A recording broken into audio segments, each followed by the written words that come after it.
नमस्कार, मैं हूं एसके मिर्जा और आप देख रहे हैं चुनावी चर्चा। चुनावी चर्चा में आज हमारे साथ मौजूद हैं जीतन राम मांझी जी के बहुत ही करीबी राष्ट्रीय कार्यकारिणी समिति के सदस्य और जहानाबाद एवं नालंदा के लोकसभा प्रभारी हम पार्टी के राजेश रंजन जी। स्वागत है आपका जी, बहुत बहुत धन्यवाद। क्या स्थिति है? गया में तो आपने चुनाव करवा दिया, गया में चुनाव संपन्न हो गया, वहां की स्थिति पहले बताइए और उसके बाद हम जहानाबाद के बारे में बात करेंगे। गया में कहीं किसी से कोई मुकाबला नहीं और जो हमारे कैंडिडेट हैं और वहां से जो चुनाव लड़े उनका जन जन में इतना प्यार था कि कहीं लगा ही नहीं कि कोई विरोध भी है। इनका जितना किया हुआ कार्य था, इतना लंबा राजनीतिक करियर उनका था जिसमें कोई ऐसा लोग नहीं था जो उनको जानता नहीं था। इसका बहुत ज्यादा उनको फायदा मिला। हर तबके के लोग उनके साथ थे, कोई बाधा नहीं था, जात पात धर्म का कोई बाधा नहीं था। हर लोग बहुत उत्साह से इनको वोट किए। वहां लोकल मुद्दा भी उठ रहा था। लोकल इशू तो हर जगह कुछ न कुछ होता है, क्योंकि जब आप काम कहीं करते हैं तो कोई 100% लोग खुश नहीं होता है। तो कुछ लोग नाराज भी रहते हैं, ईर्ष्यावश भी नाराज रहते हैं कि फलाना का काम हो गया, चिलाना का काम हो गया। देखिए इनकी जो खूबियां हैं हमारे आदरणीय जीतन राम मांझी जी का, कोई भी तबका चला जाए, कोई भी जाति का आदमी चला जाए, वोट दिया हो नहीं दिया हो उससे कोई मतलब नहीं है। काम के लिए गया, तुरंत बिना सोचे समझे उसकी वकालत करते हैं, पैरवी करते हैं, सही का पक्ष लेकर के पदाधिकारी तक उसकी बात को पहुंचाते हैं और काम होता है, लोग इससे खुश रहते हैं। तो जहानाबाद लोकसभा के आप प्रभारी बनाए गए हैं, तो जहानाबाद में भी आप घूम रहे हैं, तो क्या आपको लग रहा है, क्या कहीं से दिख रहा है जीत का? मुझे तो लगता है कि पिछली बार जो चुनाव में टसल था और जो मार्जिन था उससे कई गुना ज्यादा, मैं बोल रहा हूं उस पर ध्यान दीजिएगा, कई गुना ज्यादा। अगर 1700 था तो वो कन्वर्ट होकर के 75,000 कहीं न पहुंच जाए। 50,000 से तो ऊपर से कम मार्जिन रहे। कैसे आप कह रहे हैं इस बात को? अरुण कुमार भी कह रहे हैं उधर से, और ये भी जो है संदेश चल मार्केट में जो चल रहा है कि भूमियार को भी थोड़ा सा नाराज चल रहा है। आदरणीय अरुण बाबू पिछले बार भी खड़ा थे और इस बार भी खड़ा थे, और पिछले बार जिस दल से खड़ा थे निर्दलीय खड़ा थे, इस बार जिस पार्टी को लेकर के आए वो उनके जिस जाति विशेष का नाम दिए भूमिहार समुदाय का, उनसे कोई वास्ता उस दल से है नहीं। और यहाँ पर जो बसपा का जिसकी बात कर रहा कोई जनाधार नहीं, खास करके जहानाबाद जिला में तो कोई जनाधार नहीं है। तो उस परिस्थिति में ये कहना कि भूमिहार उनके साथ है, ये दुख की बात है। हाँ, उनका जो पर्सनल वोट है जो पहले भी आया था वो इस बार भी मिलेगा। उस बार तो राजद के साथ भाकपा माले भी अटैच नहीं था, इस बार अटैच है, तो ये लाभ होगा कि नहीं होगा? ना, इसका कोई लाभ नहीं। ये कैसे आप कह रहे हैं? क्योंकि पिछले बार भाकपा माले अगर नहीं था तो इस बार, पिछले बार मांझी जी भी साथ में थे उधर, इस बार मांझी जी इधर हैं एनडीए के साथ। तो इनका जो बहुत बड़ा वोट बैंक है वो इनके इधर आने से, एनडीए में आने से 100% वोट टर्न होगा। और आज के डेट में मैं एकदम पूरे दावे के साथ और पूरी ईमानदारी के साथ कहता हूँ कि सिर्फ जीतन राम मांझी जी और संतोष मांझी जी में ही ये क्षमता है कि वो अपने वोट को ट्रांसफर करा सकें, और किसी भी नेता के पास इतना बड़ा ताकत अपने वोटर के पास नहीं। तो कैंपेन उनका दिख नहीं रहा है ना कर रहे हैं, संतोष जी तो कर रहे हैं।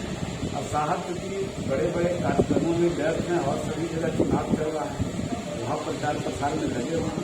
यहाँ जिस दिन होगा नॉमिनेशन होगा वही बड़े उत्साह के साथ और बड़ी तरीका के साथ हमारे गार्जियन आदरणीय जीतन राम मांझी जी और डॉक्टर संतोष कुमार सुमन भी रहेंगे और सब जगह जा रहे हैं। उनका सब जगह कार्यक्रम लगा हुआ है। तो अभी क्योंकि नॉमिनेशन हुआ नहीं है तो पहले से बहुत ज़्यादा घूमना भी नहीं समझ बनता है। तो जब चुनाव उस ढंग से मोड़ पर आ जाएगा तो शोहर के सब लोग लगेंगे तरीके से तो कहा यह जा रहा है कि जिस तरह का माहौल है इससे उत्साहित होकर राष्ट्रीय जनता दल के लोग उम्मीदवार घोषित किए गए सुरेंद्र यादव ओवर कॉन्फिडेंस के शिकार बताया जा रहा है। ओवर कॉन्फिडेंस इतना मतलब यह है कि हमको अब चुनाव तो चुनौती होता है, हम लोग तो यही जानते हैं। लेकिन अगर कोई अति उत्साह हो जाता है तो अति उत्साह का नतीजा क्या होता है आप जानते हैं। लेकिन हकीकत क्या है, हम आपको याद दिलाना चाहेंगे, जब उनके कहते हैं कि उनमें कोई विरोध नहीं है, तो जब उनको टिकट लेने की बारी आई, टिकट हो रहा था कि उनको मिलेगा, तो कम से कम जहानाबाद जिला से 200 ज़्यादा जो हर क्षेत्र के लालू जी के दरवाजे के आगे पूरा विरोध किए थे कि अगर सुरेंद्र जी को टिकट दीजिएगा तो 100% हरा करके दीजिए, अगर किसी अदना सा दूसरे को दीजिएगा तो जीता है। तो साफ साफ दिखता है कि उनमें विरोध है, उनके स्वजातीय में ही विरोध है, M22 समीकरण में ही विरोध है। मुनीलाल जी भी जो है वो हो सकता है कि उम्मीदवार हो जिस तरह की चर्चा आ रही है। वही तो मैं बता रहा हूँ कि वैसे मुनीलाल जी नहीं है, सत्येंद्र जी भी हैं। अच्छा, और कई लोग हैं जो कि उनके विरोध में उनको हराने के लिए लगे हुए हैं। तो ये उनको नुकसान करेगा, 100% नुकसान करेगा। उनका अपना वोट है तो वोट किसका करेगा? राजद के पास या इंडिया गठबंधन के पास, इंडिया गठबंधन जो करते उसके पास तो वही कम्युनिस्ट कार्यक्रम वोट माना जा रहा है और है, दिखता है। और उसी में अगर दरार पैदा हो जाए तो फिर कहाँ होगा? इधर भी तो दरार है, यहाँ तो कोई दरार दिखता है। आप जो पहले जो करें उसके अलावे यही वोट है। यहाँ पर मांझी जी का अपना वोट बैंक है, चिराग जी का अपना वोट बैंक है, कुशवाहा जी का अपना वोट बैंक है, इनके भाजपा का अपना वोट बैंक है, जदयू का अपना वोट बैंक है। अभी पिछड़ा सवर्ण सभी लोग, पिछड़ी जाति के लोग, सभी धर्म के लोग सब इनके साथ, तो यहाँ वोट का कमी नहीं है। अब कुछ लोग तो होते ही हैं जो कि बिना मतलब के अफवाह फैलाना, बिना मतलब के निजी हित में किसी का विरोध करना, ये सब कुछ चलते रहता है। शहर में तो हम लोग देख रहे हैं कि शहर में क्या स्थिति है। शहर में बहुत हद तक जो है क्योंकि बढ़िया समाज है, इस तरह के लोग हैं, तो मोदी के फेवर में, नरेंद्र मोदी के फेवर में लोग रहते हैं। ग्रामीण क्षेत्रों में क्या स्थिति है, क्योंकि आप ग्रामीण क्षेत्रों में भ्रमण करते रहते हैं, वहाँ पर क्या स्थिति है, किस तरह का माहौल है? शहर क्षेत्र में तो नरेंद्र जी की बात आप कहें कि लोग लेते हैं, हाँ, लेकिन मैं आज बताता हूँ कि ग्रामीण क्षेत्र में शहर से ज्यादा लोग उनके नाम लेने वाले लोग हो गए। जब से राम मंदिर बना है, जब से 370 धारा हटा है, जब से सभी लोगों को राशन सुरक्षित हो गया है, जब से लोगों का पैसा सीधे अकाउंट में जाना शुरू हुआ, तब से मोदी जी के सभी लोग फैन हैं। और जो नारा है कि इस बार 400 पार, हम कहते हैं कि 400 से कई ज़्यादा आंकड़ा पार करेगा। और जितना संख्या आप शहर में देखते हैं उससे ज़्यादा उनके फॉलोअर ग्रामीण लोकल उम्मीदवार की यहाँ मांग उठती हुई है। 5 साल से चंद्रशेखर जी रहे यहाँ, 5 साल में उनको भी चाहिए था कि यहाँ एक अपना आवास बना लें, लोकल हो जाए, क्योंकि हमेशा ये आवाज उठती रही है कि लोकल चाहिए। सुरेंद्र यादव के बारे में भी कि लोकल चाहिए, लोकल का ही मुद्दा लालू यादव के पास लोगों ने बताया, याद होगा कुछ ही महीने में, 1 महीना पहले लोकल उम्मीदवार थे, लोकल उम्मीदवार। तो एंटी कैंपेंसी जो ये दिखता है 5 साल काम करने के बाद कुछ लोग नाराज हो जाते हैं, सबका काम होने के बाद। अब पूरा सबका काम होना नहीं है, इसको किस तरह का नुकसान है इसको? देखिए ये सब कोई नुकसान का जगह नहीं। मैं इसका उदाहरण देता हूँ। जहानाबाद जिला में 3 विधानसभा है, कोई ऐसा विधानसभा नहीं है जहाँ से लोकल विधायक अभी भी घोसी में देखिएगा तो औरंगाबाद के हैं, जहानाबाद में देखिएगा तो अरवल के हैं, मधुपुर में देखिएगा तो गया के। तो इनका और खास करके सुरेंद्र जी का तो गया है तो दूरी पर है, लेकिन माननीय चंद्रवंशी जी का घर तो बगल में नतवा में, तो उनको यहाँ नहीं घर बनाने का रीजन एक ही है कि अगर यहाँ से 10 बजे रात रात में भी जाएंगे तो 20 मिनट के बाद वो घर पहुंच जाएंगे। तो वो इसी कारण से सोचे कि भाई नहीं सोचे होंगे कि यार संसाधन का कभी कभी होता है कि जमीन उस तरह से नहीं मिला या कुछ भी कारण हो सकता है, लेकिन मुझे लगता है कि वजह यही रहा कि उनका घर यहाँ से मात्र 20 किलोमीटर की दूरी पर, तो इसी कारण से यहाँ घर बनाना उचित नहीं। क्योंकि एक चीज जो सामने आई थी कि गया में जब नरेंद्र मोदी आए थे तो ये जहानाबाद के सांसद समझ सकते उसका वजह मैं तो वहाँ था, क्योंकि पहले से इनका कार्यक्रम इनके दल के द्वारा वहाँ नाम भेजा नहीं गया है या कहीं व्यस्तता होगी। अगर पहले से इनका नाम वहाँ, क्योंकि प्रधानमंत्री जी के कार्यक्रम में मंच पर जाने के लिए पहले से सूची तैयार होकर के वहाँ से आता है, तो इसमें इनका नाम नहीं जाने के वजह से ये नीचे बैठ पाए, ऊपर जगह नहीं मिला। क्योंकि अब एकाएक अगर उनसे उत्साहित होकर के, उनसे प्रभावित होकर के वहाँ चले गए या इनको लगा कि मुझे भी जाना ये समय मिल गया होगा, तो जब गए तो स्वाभाविक है कि एकाएक वहाँ पर उनको मौका नहीं मिला ऊपर जाने। इसका कोई वजह नहीं है और ये कोई बहुत बड़ा इशू नहीं है। बहुत लोग नीचे बैठे हुए थे, जो नरेंद्र मोदी के फॉलोअर हैं ऊपर रहे या नीचे रहे उससे कोई अंतर नहीं पड़ता। नरेंद्र मोदी के जहानाबाद आने से और भी वोटर सब इंटरेक्ट हो गए। निश्चित रूप से प्रधानमंत्री जी का तो जलवा पूरा भारत में है, तो अगर जहानाबाद में आएंगे तो स्वाभाविक है कि उनका प्रभाव तो बहुत और अच्छा प्रभाव पड़ेगा।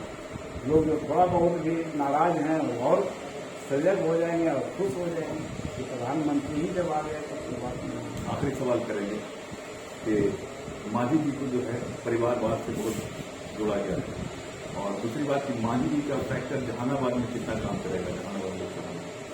मैं पहले भी इस इशू पर कई बार आपसे भी बोला हूँ और कई मीडिया के बंधुओं से इस प्रश्न का जवाब दिया। ये मांझी जी एक ऐसे व्यक्तित्व हैं जो परिवारवाद को लेकर के नहीं चलते। अब जिस परिवार की आप बात करते हैं तो सिर्फ 2 ही आदमी हैं जो कि अभी एक विधानसभा में एक विधान परिषद में, आदरणीय जीतन राम मांझी जी और एक डॉक्टर संतोष कुमार सुमन जी। डॉक्टर संतोष कुमार सुमन जी राष्ट्रीय अध्यक्ष हैं, प्रभारी हैं, यहाँ पूरे पार्टी की देख रेख करते हो अपनी काबिलियत से। वो तो प्रोफेसर भी गया कॉलेज के, पढ़े लिखे हैं और ये मेहनत कर करके कार्यकर्ता से उठ करके यहाँ तक पहुंचे। ऐसा नहीं है कि ये थोप दिए गए हैं जैसे कि तेजस्वी जी और तेज प्रताप जी और निशा जी और रोहिणी जी को थोप दिया गया जनता के बीच में, उस तरह के एक नहीं। ये अपने बलबूते पर, अपने कार्य के आधार पर, अपनी क्षमता के आधार पर उस पद को प्राप्त किया। और इतना पढ़ा लिखा इंसान जो अभी संसदीय क्षेत्र में है, लोक जीवन में है, बहुत कम लोग, तो ये अपने पूर्वज से। और आदरणीय मांझी जी का बात है, जो दल का बात है, हिंदुस्तानी आवाम मोर्चा की बात है, ये परिवारवाद में कतई विश्वास नहीं करता है। और नहीं तो मैं आपको उदाहरण देता हूँ, आदरणीय हमारे जो प्रदेश के अध्यक्ष हैं डॉक्टर अनिल कुमार शर्मा जी, वो तो मांझी जी के परिवार के नहीं हैं और उनकी समझन की बातें की जाती है। आपको कभी टिकट नहीं दिया गया? हम लोग कभी मांगे ही नहीं, हम लोग कभी मांगे ही नहीं, तो टिकट क्या मिलेगा? जब मौका मिलेगा वैसा होगा, तो जब नेता का अगर कुछ आदेश होगा तो हम लोग हर परिस्थिति में आगे बढ़ने के लिए तैयार रहते हैं, क्योंकि मैंने कभी इस तरह की आकांक्षा और किसी तरह का महत्वाकांक्षा रखा नहीं है। तो मांझी जी का फैक्टर जहानाबाद में काम करेगा। माले को जो वोट जाता था वो किस कदर जाएगा? मांझी जी के आने के बाद, डॉक्टर संतोष कुमार सुमन जी के आने के बाद जहानाबाद जिला में एक भी मुसहर समुदाय का वोट और गरीब तबका का वोट, क्योंकि हिंदुस्तानी आवाम मोर्चा सिर्फ मुसहर और भुइयां समाज की ही बात नहीं करता, वो गरीब का बात करता है। और इसका नारा है सबका इरादा नेक हो, भारत के गरीबों एक हो, और सारा गरीब इनके साथ है, चाहे जिस भी जाति धर्म के लोग हों। रिजल्ट इम्पैक्ट होगा और बहुत ही मजबूती के साथ एनडीए के जो प्रत्याशी हैं, जदयू के जो प्रत्याशी हैं, आदरणीय प्रोफेसर चंद्रवंशी जी भारी मतों से यहाँ से विजय होंगे। ये 4 तारीख को सबका आंख खुलेगा, मैं आपको विश्वास देता हूँ। चलिए, धन्यवाद है आपको। तो हमारे साथ थे राजेश रंजन जी, पूर्ण विश्वास के साथ, पूरे मुतमईन के साथ ये बोल रहे हैं कि मांझी जी का जो फैक्टर है जहानाबाद में बहुत बड़े स्तर पर काम करेगा। जितने गरीब हैं सब जेडीयू के साथ इंटैक्ट हैं। इनका कहना है अब देखना होगा आने वाले समय में वोट किस कदर हो पाता है या नहीं हो पाता है, ऊंट किस करवट बैठता है, ये आने वाले समय में पता चलेगा। इजाजत दीजिए, अगली बार दूसरी शख्सियत से आपकी मुलाकात करवाएंगे। देखते रहिए ईशा न्यूज। लाइक कीजिए, शेयर कीजिए, सब्सक्राइब जरूर कीजिए। नमस्कार।